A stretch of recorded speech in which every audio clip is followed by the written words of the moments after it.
নমস্কার, আমি দেবপ্রসাদ গাইন চলে এলাম প্রত্যেক দিনের মতো আজকেও সিএ নিয়ে কিছু আলোচনা করার জন্য। তো আলোচনা মূল পর্বে যাওয়ার আগে আপনাদের অবগতর জন্যে জানাচ্ছি যে যতগুলো ডিএলসি আছে প্রায় প্রত্যেক ডিএলসিতে আমি খবর নিয়ে যেটা জানতে পারছি এবং নিজের চোখে ডিএলসিতে গিয়ে যেগুলো দেখতে পাচ্ছি, 100 জন অ্যাপ্লিকেশান করে হ্যারিং সেন্টারে আসছে, তার ভিতরে মাত্র 100তে 20 থেকে 25 জন তাদের হ্যারিং সাকসেস করে বাড়িতে যাচ্ছে।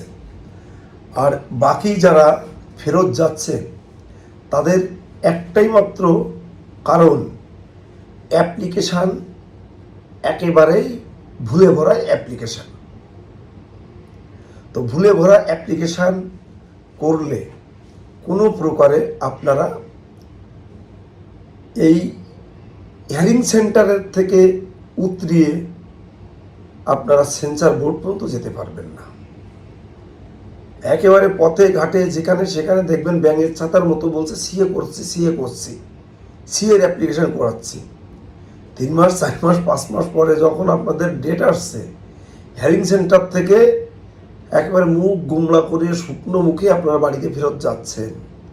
তার মূল কারণ কিন্তু ভুলে ভরায় অ্যাপ্লিকেশান করে দেওয়া। আরও কিছু জিনিস আমরা দেখতে পাচ্ছি, লক্ষ্য করছি, যেটা 2014 সালের পরের কাগজপত্র দিয়েও আপনারা অনেকেই অ্যাপ্লিকেশান করছেন। হ্যারিং সেন্টারে যখন বলছে যে 2014 সালের কাগজটা কই, তখন বলছেন না ওটা আমার নেই।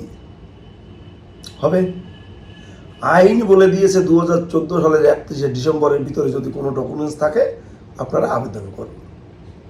আপনারা বলছেন অমুক জায়গায় অমুক নেতা ক্যাম্প করে দিয়েছে, তা সেই নেতাদের ধরে নিয়ে আসবেন আপনারা হ্যারিং সেন্টারে, যে আমার তো এবার অ্যাপ্রুভ হচ্ছে না, হ্যারিং সেন্টারে এই কাগজ চাচ্ছে, 14 পরে হলে হচ্ছে না, আপনারা বলছেন হয়ে যাবে, তাহলে হচ্ছে না কেন, ধরে নিয়ে আসবেন।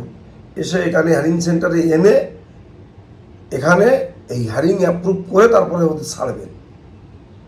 এরা গল্পে গরু গাছে উঠাচ্ছে আর নিজেদের বড় বড় নেতার ভাব করছে, এটা মাথায় রাখবেন।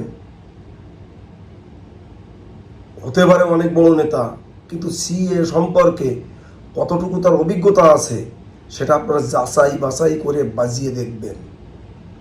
অনেকের ক্ষেত্রে বলছে ও বাংলাদেশি ডকুমেন্টস লাগে টাকে না, নিয়ে যেয়ে হয়ে যাবে না। এখানে আসার পর সেই চিত্রটা যখন বলছে বাংলাদেশের ডকুমেন্টসটা কই, আপনি তো 10 নম্বর টিক চিহ্ন দিয়ে আপনাকে অ্যাপ্লিকেশন করে দিয়েছিল, ওটা আনতেই পারেনি, আবার আপনাকে ফিরিয়ে দিচ্ছে, বলছে ওই কাগজটা জোগাড় করে নিয়ে আসবেন। যে মাতব্বর আপনাদের বলেছিল যে ও লাগবে না, সেই মাতব্বরের ঘাড় ধরে আপনারা নিয়ে আসবেন হ্যারিং সেন্টারে। কত বড় মাতব্বর, জানি না বুঝি না, গাছের মাথায় উঠে বসে থাকি, এইরকম মাতব্বরের পাল্লায় পড়ছে অনেক লোক। আমরা বারবার আপনাদের বলেছি, যারা জানে না বোঝে না তাদের কাছে অ্যাপ্লিকেশন করবেন না। প্রত্যেকটি জেলায় জেলায় কোথায় কেমনভাবে অ্যাপ্লিকেশান হচ্ছে, কোনগুলোতে ভালোভাবে অ্যাপ্লিকেশান হচ্ছে সেগুলো আমরা জানি। আমরা আপনাদের সেই যোগাযোগটুকু দিয়ে দিতে পারি। পশ্চিমবঙ্গের প্রায় প্রত্যেকটি জেলায় আমরা যে সমস্ত উদ্বাস্তু অধ্যুষিত জেলা, সে সমস্ত জেলাগুলোতে কোথায় ভালোভাবে অ্যাপ্লিকেশান হয় আমরা কিন্তু বলতে পারি আপনাদের, এবং বলেও দিয়ে থাকি। শুধু পশ্চিমবঙ্গে নয়, পশ্চিমবঙ্গের বাইরেও যতগুলো রাজ্য আছে প্রায় প্রত্যেকটি রাজ্যে আমরা অ্যাপ্লিকেশান করে দেওয়ার বিধি ব্যবস্থা করে দিতে পারি। কোন রাজ্যে কারা করছে, কোথায় করছে আমরা বলতে পারি, বা আমরা কিন্তু আপনাদের গাইডলাইন দিয়ে দিতে পারি। তারপরেও আপনারা বলেন এই আমি অমুক জায়গার থেকে করেছি, ওই তমুক জায়গার থেকে করেছিলাম, আমার অমুক ভুল করে দিয়েছে, আমি অমুক জায়গার থেকে করে আমার তমুক ভুল হয়ে গেছে, এই জিনিসটা অমুক হয়ে গেছে। আরে ভাই, এই দায়িত্ব এখন কেন আমরা নিতে যাব? আমরা তো প্রত্যেক দিন আপনাদের বলি যে যারা করছে, যারা জানে না বুঝে না তাদের কাছে যাবেন না। আপনি অ্যাপ্লিকেশন করলেন, করার পরে ভুল হয়ে গেল, তার জন্য কি আমরা দায়ী? তার জন্য আমরা দায়ী না, আর আমরা বলতেও পারবো না যে কি হয়েছে না হয়েছে। আপনাদের প্রত্যেক দিন বলি যখন, তখন শোনেন না। আপনারা মোটামুটি অ্যাপ্লিকেশন করে দিয়ে এসে তারপর বলেন অমুক ভুল হয়ে গেছে, আর আমরা পাশায় মোটামুটি তালি দিয়ে বলবো আসো আমরা ঠিক করে দিচ্ছি। হ্যাঁ, তারগুলোই করব যারা আমাদের ভিডিও দেখেনি, যারা আমাদের সাথে যোগাযোগ হয়নি। সে সমস্ত মানুষ যদি ভুল করে থাকে তাদের আমরা সহযোগিতা করব। অনেকে বলেন ভাই তোমার সাথে দীর্ঘদিন ধরে কথা হচ্ছে, মাঝে পড়ে কথা বলিনি, আমার একটু তোমার সাথে না আলাপ আলোচনা করে অমুক জায়গার থেকে অ্যাপ্লিকেশনটা করে ফেলেছিলাম, কিন্তু হ্যারিংয়ে গিয়ে এই হয়েছে, ফেরত দিয়েছে, এখন কি করা বলো। আচ্ছা আপনারা বলুন তো, তখন ওই লোকটাকে কি করতে হবে, কি বলতে হবে? হ্যাঁ, অনেকে বলছেন যে অনেক আগের থেকে অনেকবার আপনার সাথে কথা হয়েছে, যোগাযোগ হয়েছে, কিন্তু আমি অ্যাপ্লিকেশন করিনি, এখন করতে চাই। কারণ তারা কিন্তু জল টল মেপে টেপে মোটামুটি নাক খত দিয়ে এখন ভাবছে এটাই করা লাগবে, আর কোনো পথ খোলা নেই। তাদের জন্য আমাদের দ্বার একেবারে খোলা। আপনারা আসবেন, সঠিক প্রক্রিয়ায় আপনাদের অ্যাপ্লিকেশন করার কোথায় কিভাবে কি সুবিধা আছে বলে দেব, সঠিক গাইড আমরা করে দিতে পারব, কোনো সমস্যা নেই। আজকে আপনাদের বলি সিএ করতে গেলে কি লাগে। 2014 সালের 31 ডিসেম্বরের ভিতরকার যে কোনো একটা কাগজ, Aadhaar card, voter card, ration card, PAN card, ব্যাংকের বই, জমির দলিল ইত্যাদি ইত্যাদি। আর কি লাগে? আর লাগে এখানকার 3টে কোর্ট নোটারি, যদি কোনো কাগজপত্রে ভুল থাকে একটি ফার্স্ট ক্লাস, আর যে কোনো ধর্মীয় প্রতিষ্ঠান থেকে একটি সার্টিফিকেট যাতে লেখা থাকবে আপনি বাংলাদেশি হিন্দু। সেটা আপনার পাড়ার যে কোনো একটা দুর্গা মন্দির, কালী মন্দির, বড় ঠাকুরের মন্দির, শীতলা মায়ের মন্দির, শিব ঠাকুরের মন্দির, যে কোনো মন্দিরের থেকে যদি তারা লিখে দেয় যে আপনি বাংলাদেশি হিন্দু, সেই সার্টিফিকেটটা দিয়েই কাজ হবে। আর বাংলাদেশ থেকে কি লাগে? বাংলাদেশ থেকে লাগে হয় আপনার নিজের, তাহলে আপনার বাবা, ঠাকুরদাদা, আপনার মা, মায়ের মা, মায়ের বাবা, তাদের হয়তো জন্ম সার্টিফিকেট, তাদের স্কুল সার্টিফিকেট, তাদের ব্যাংকের বই, তাদের জমির দলিল, জমির পর্চা ইত্যাদি ইত্যাদি।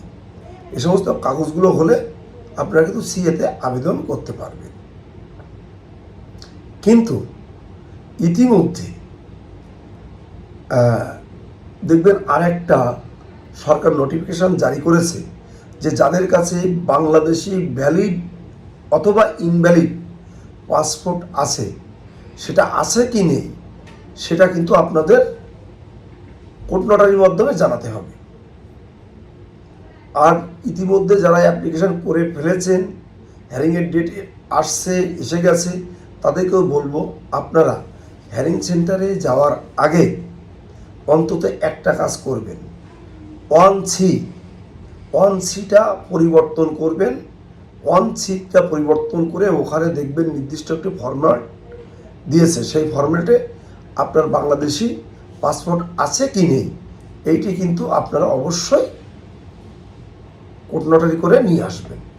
তাহলে কিন্তু আবার আপনাদের ডিএলসি থেকে ফেরত দিয়ে বলবে আপনারা আরও কিছুদিন পরে আসুন, 1C-টার পরিবর্তন করে আসুন। তাই বলবো আপনারা কিন্তু কোনো প্রকারে কেউ ভুল করবেন না এই কোর্ট নোটারিটি আবার পুনরায় করে আনতে।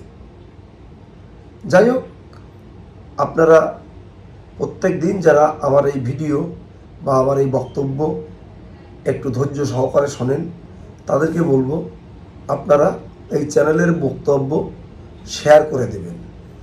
যদিও প্রত্যেক দিনের বক্তব্য প্রায় একই রকম থাকে, তাতে কি হয়, এই চ্যানেলের ভিডিওটি সামনের দিকে থাকে, প্রচুর লোকে দেখতে পারে, অনেকের উপকার হয়, অনেকে কমেন্টসে আজেবাজে কমেন্টসও করে যান, তাদেরকে সাধুবাদ ধন্যবাদ জানাই।